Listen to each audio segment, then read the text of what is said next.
here to talk about the upcoming Stickmen tour, but there's a whole lot more that you guys have going on. Tony, you've got this new beat book, and I know that there's some beat shows possibly we might be able to talk about next year. Markus, you have a new book coming out, and your fundraiser has been going on, so I thought we could just kind of explore that. And then I believe, Markus, you mentioned that Stickmen has a new full-length album that'll be coming out following the EP Brutal. Yes. All right, so let's start with the tour. I guess that's the most pressing thing. What's going on? Some of us need to practice. Not mentioning any names, but some of us are not ready on all the material. We have some new material to add to our usual shows. I am very thrilled to go back to the West Coast. We're going Vancouver down to San Diego and then over to Phoenix.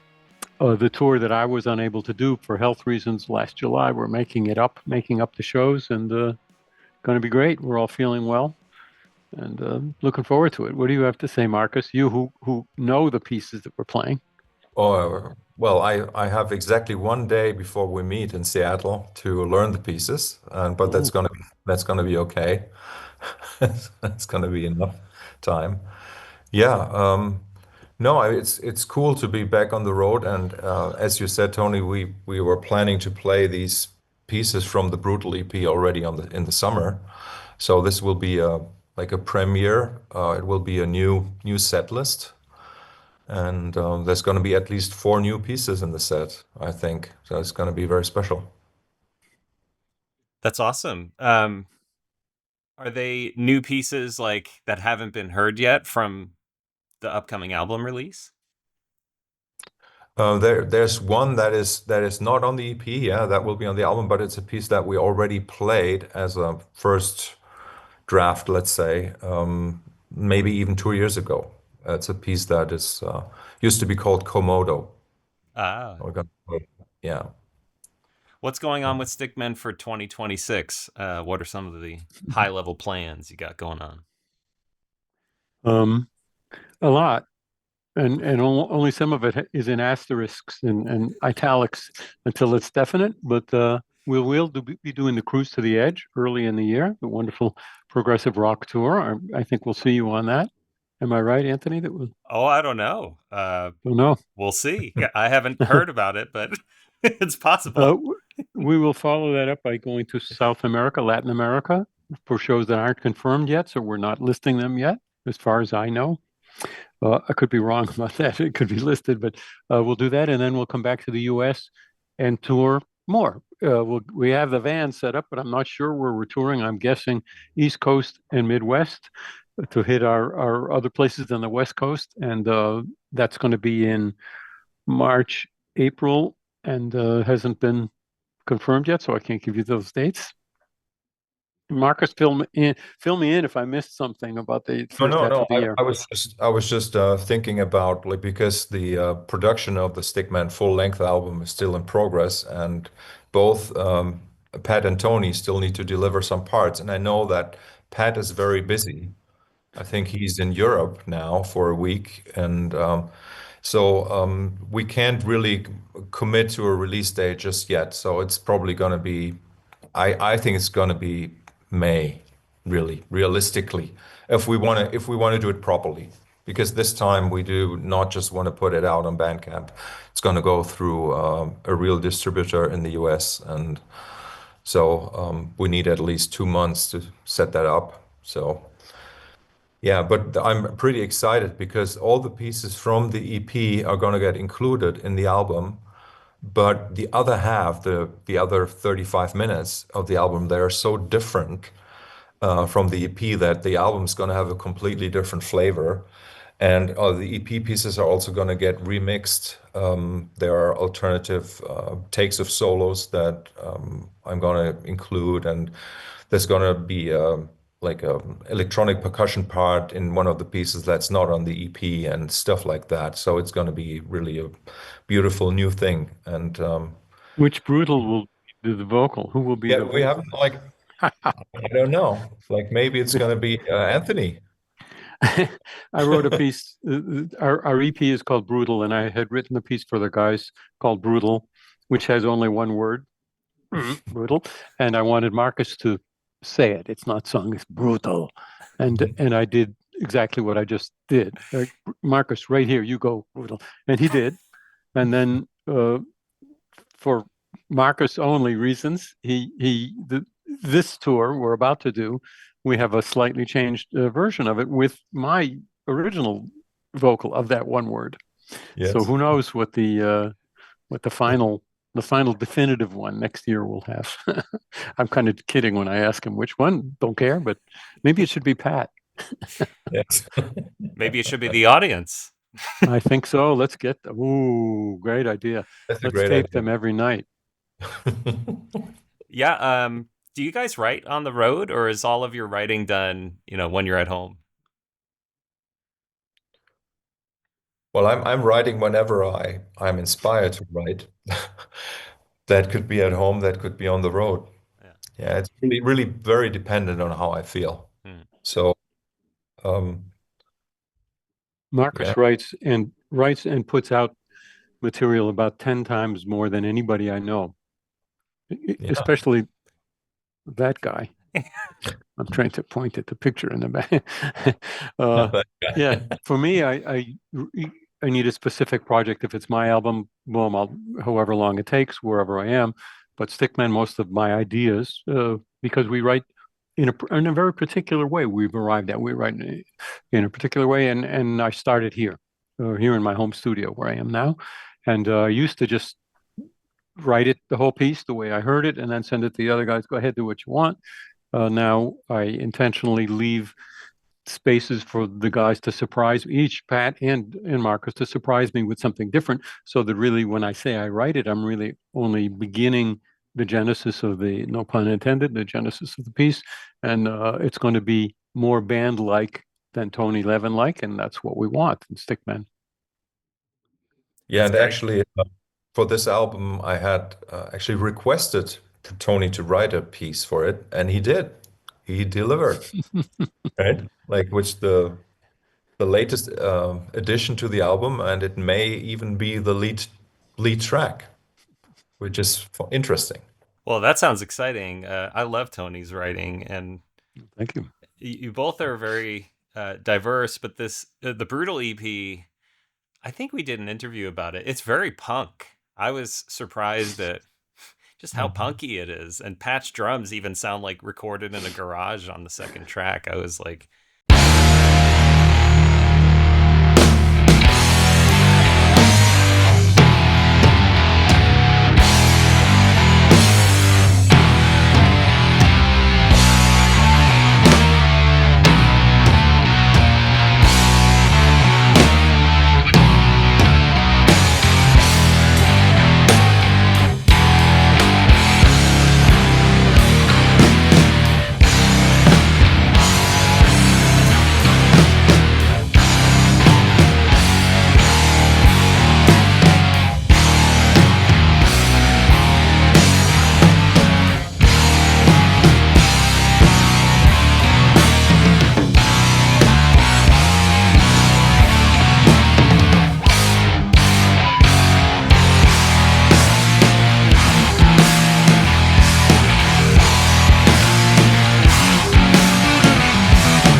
Yeah. Thanks. It is the direction we play in live, and I don't know about I didn't actually ask the others, but I felt pretty aggressive mood in making my contributions to this record, so it was intentional, and we have other sides to other moods that we play in live and record in, but this is hard edged intentionally, and so will a lot of the full album be. There's a word that Pat likes, gnarly, right? Yeah, he wants things to be gnarly, and yeah. so Tony, I saw you at the Three of a Perfect Pair camp, and you pulled a stack of paper out of your bag, and you said, you should take a look at this. This is the next book. And I was astonished that you print out everything and you do the books by hand. And why don't you tell us about this project that's coming, that's about to be released? I hope that I understand it to be the same book that I'm thinking of. Yes, it is. I had a big, I turned left in a big way midsummer and put aside the book I was writing on and a written book, a book of stories and philosophy, and tackled a book of my photos from the Beat tours. The band Beat has been touring since September 2024, and I take about 150 pictures a day. It was not easy going through them all to find the best one, but it wasn't easy, but it was fun. And to put together a book of my favorite photos I call it the Book of Beat, and it has just been pre-released on my website. It's at the printer now, and I'm waiting for the printer to send the actual book so that I can actually ship them out for the people who pre-ordered them.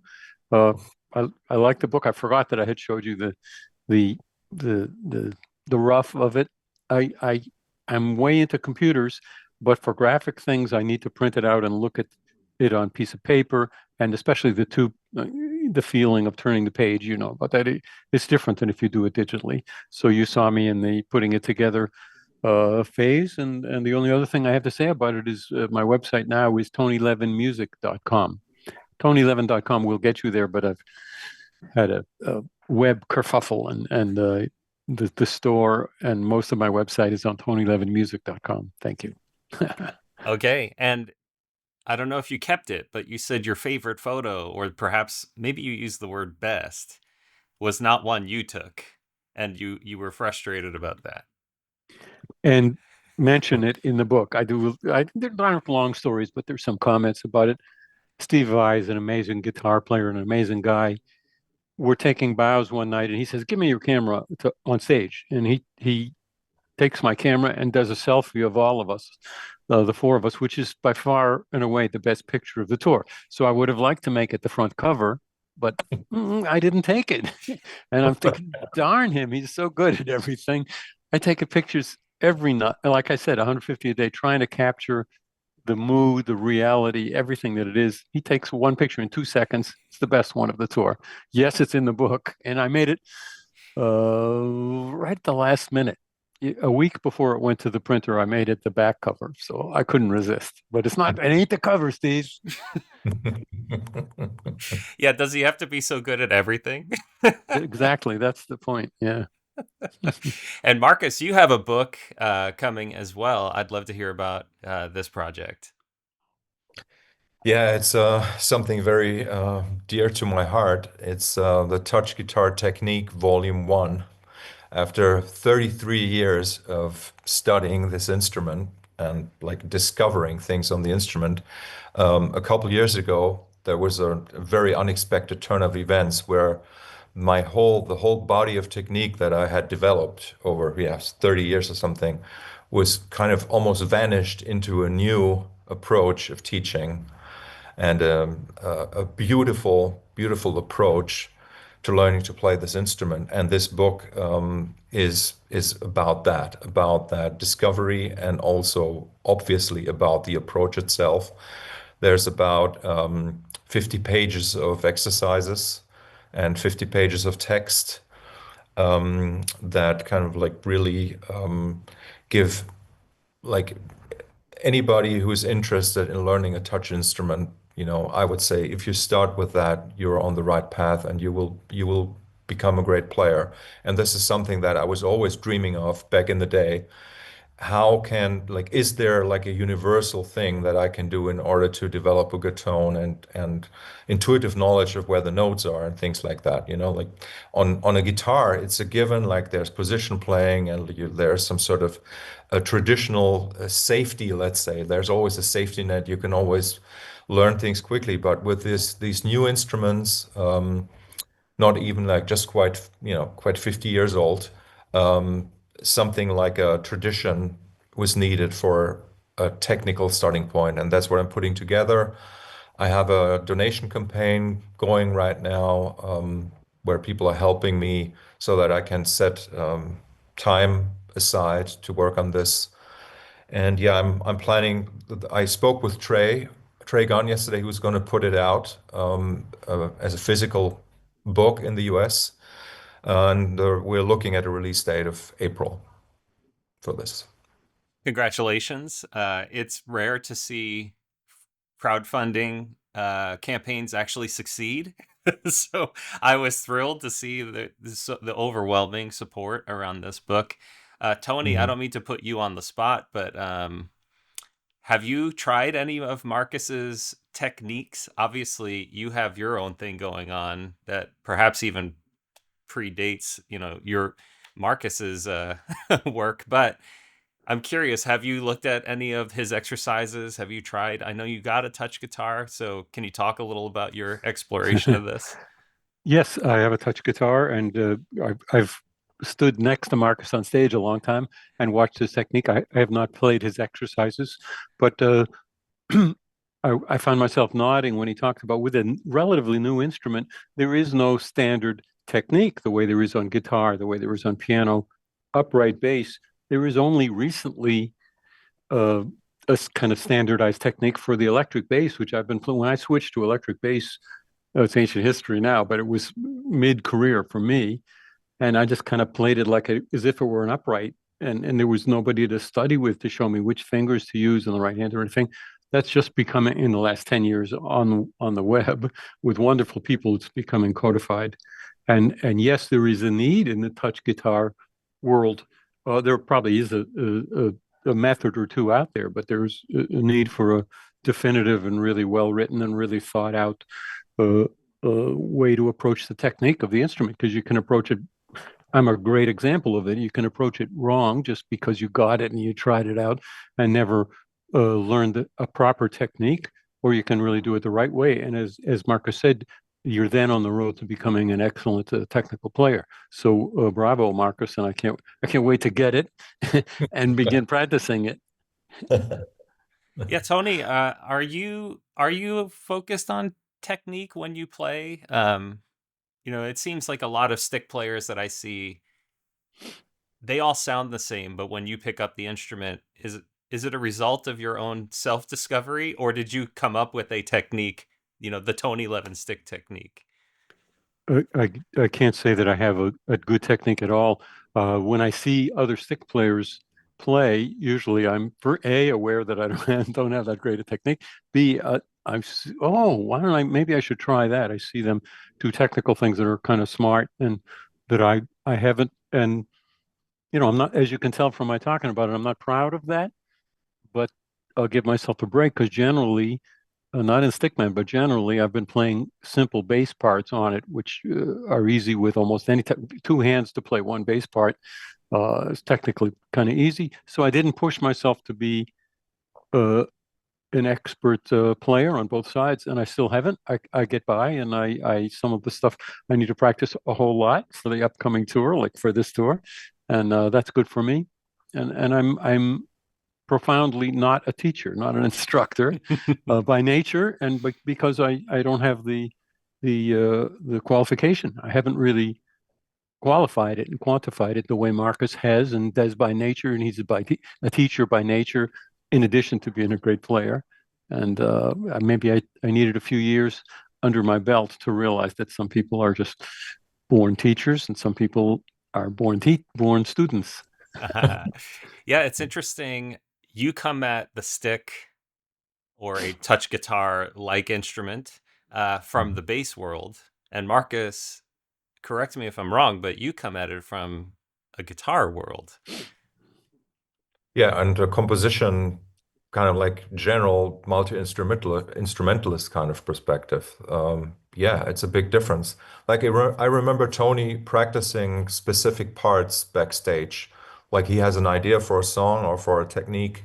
Like Schattenhaft is one of those examples where he has like these fast drum-like rolls with the right hand and the left hand kind of thing. And he was sitting there practicing that over and over again every night for a whole tour. And so that's how Tony approaches it. I think Tony is just a wonderful musician, and makes he makes music with the instrument. So and that technique is really secondary to that. I really think so, and that's also part of my book. That it's about knowing where the notes are and have played all the notes with all the fingers. And once you've done that, then you're free to play anything you want. That's fantastic. So I have some questions that came in for Stickmen from Club Weird members. Those are people who support Make Weird Music, and they're part of this private little group. And you can join that by clicking the join button below the video player. A little plug. I never plug, but I'm going to plug. And so the first question's from Charles Chadwick. He says, with all of that material, how do you decide what to play? And is your set list flexible and decided by the wind, or is there a skeletal list? That's a great question. I don't know the answer, so I'll let Markus answer. Well, I think of it like a program of stuff, right? So it's something that it's not about the individual songs, it's about the whole form of the show. It needs to make sense. It needs to have dramatic ups and downs, and it needs to not feel too long. It shouldn't feel too short. You'll have to have the right highlights, let's say, in the right spot, and that's why I think in the last maybe 5 years or so, I think we have a skeletal idea of how things should be. And now that we're bringing new material into the set may change completely, or we don't know. We'll find out. Excellent. Jeff Jankowski asks, how does each member approach improvisation? Obviously, listening is big, but is it a complete blank slate? Are there suggested moods or keys, or do you just jump in and play? There are different kind of improvs. I think we all know that. So the extreme is there's no plan, as if we've never played together before. Let's just see what happens.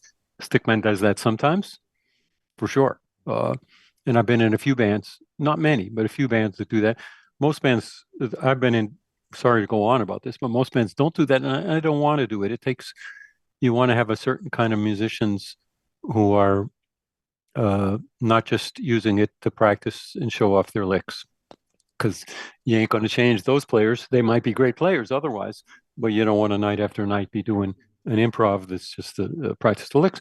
So we can do that. But also there is tremendous room within our compositions, at least, well, for all of us, a lot of room for us to play differently than we did before. I call it improvising, even though it's staying, it's less free form than the other kind. For me, some pieces I play pretty much the way I wrote it and recorded the first time, but I haven't done the math. But about half the pieces, I'm free to change things a lot, and I try to. Over to you, Markus. Yeah, I mean, I'm the soloist in a lot of pieces, and I'm trying just to keep myself entertained, trying to always do something different. Like, and I can see that, like, I do something different from night to night, but also from tour to tour, I may change the approach, and then I may discover something exciting, and it's exciting for a year, and then it's not exciting anymore. And so it's really about entertaining myself, really. Hmm. And that even in the pieces that in the written pieces, I think there's a lot of space to interpret the melody slightly differently, in like how loose the melodies are being played, for example, or how precise they're being played. And I know that Tony is working with that freedom as well, quite a bit. Excellent. Reginald Hunt asks a question that I don't really want to ask, but I will. Which or who is better, Stickmen or Tuner? And for those of you who don't know, who aren't familiar, Tuner is a band that has 2/3 overlap with Stickmen. Markus, you might be best to describe the two bands. Well, Tuner is Trey Gunn instead of Tony Levin. So, yeah, I mean, which one is better? It's just really fascinating to see that the bands are very different. And so there's even one Stickman piece that Tuner plays, Cusp, which just sounds very different. It has a different energy, has a different vibe. So for me, I don't have a favorite, so it's difficult to say. Yeah, I guess I'm thinking maybe what do you experience when you're playing with each of these bands? What might be different? Well, it's Tony in Stickman and it's Trey in Tuner. So that's the difference. There has to be a musical quality that Tony's bringing into Stickman that I mean, differs the from fun, what Trey is doing. interestingly enough, like Tony is more punk, more rock and roll, more punk, more mid-range. Also, Tony's groove is very different. Tony's like maybe let's say more organic in his groove, and it's just sonically the stick doesn't have as much lows, let's say, as the other touch guitar instruments like the wah guitar or touch guitar that I play, and it has like a more bite in that sense. And Tony with his yeah, technique, right? Like he gets a lot of bite and attack out of the instrument, and that is really a very unique sound. Yes. Makes Pat play differently too, which is something I really realized. Like Pat is playing differently, um, which is quite surprising, I have to say. Yeah. Didn't both bands tour together in Europe this year? I know we had one show where both bands played. That Ah, was in Prague, I think, a that's couple right. years ago. Okay. Okay. Tony, so what's your experience watching Tuner? I'd like to just hear your thoughts on that group. I haven't watched Tuner much. Oh, The okay. one show that we did together, I have watched Trey Gunn a great deal. Yeah. And I got a better story. The piece called "The Construction of Light" that King Crimson has been doing for the last few bunch of years. Trey Gunn wrote the wonderful touch guitar part that I play. Almost all of the Crimson material, classic material that I didn't play the originally. Uh, I had a wonderful process challenge of playing something like the original part and keeping what's special about it, but making it me, with the exception of that one piece, because it is so complex and it is so based on what Trey played. Even though he changed I listened to a lot of recordings of how he did it, Construction of Light. He changed a lot. I just took one version and I tried to learn it note for note the way he did, and I try every night to play it note for note the way he did, and I usually get it right. Although notably, I have screwed up a few times, and in that piece, that screws up the whole band and leads to a train wreck unlike any other train wreck. Uh, Especially one night when I just had to keep playing the thing and the guitars were trying to come. I had made a tiny mistake, but it threw them off. And because the guitars are offset, there's nobody can go 1, 2, 3, 4, let's come in, because they don't have the same one. And it was quite a night. I think I reported about it on my web diary. I had to share what happens when things go very wrong with King Crimson. And what happened then was I was very close to stopping and saying, "Hello, Cleveland. Thank you very much. We're going to start over." But I didn't do that, and we managed to get through it. And part of the reason I didn't do that, for those of you who have played a lot of live shows, I know that if you start a piece over because you screwed it up, there's all the pressure there was plus more, because you don't want to screw it up the second time. Plus, everybody's listening. They know you screwed it up. And the one exception to that is Peter Gabriel. Through the years, when Peter makes what he feels like is a big mistake, maybe he's at piano and singing, he stops. If it's near the beginning of the song, he'll stop and he'll say, "That's what we in the business call a fuck up." And then he'll start again, same piece, and I'll be, well, the first 10 times he did it, I was like, "Boy, that's a lot of pressure on yourself, Peter." But he does that. Thank you guys so much. Looking forward to seeing you on the road. Oh, yeah, and Andre Chumley will be opening for Oh, you big. through That's big. most of the Yeah. tour. Andre is awesome. I'd love to hear your thoughts on what he contributes when he's opened for you before. Yes, yeah. Yeah. We He's a love good, it. yeah, we love him. He's a good friend, great guy to be around, and great concert he does. Wonderful music. Going to be a special. It's going to be special for us to hear him every night, and special for the audience to have him plus Stickman. He says that his best talent that he brings to the tour is that he can clear the stage in 2 minutes or less. Ever a practical man who can be a tour manager and an artist in the show. Right on. Thank you guys. Really appreciate you taking the time. Thanks, Anthony. Yep. Thank you, Anthony.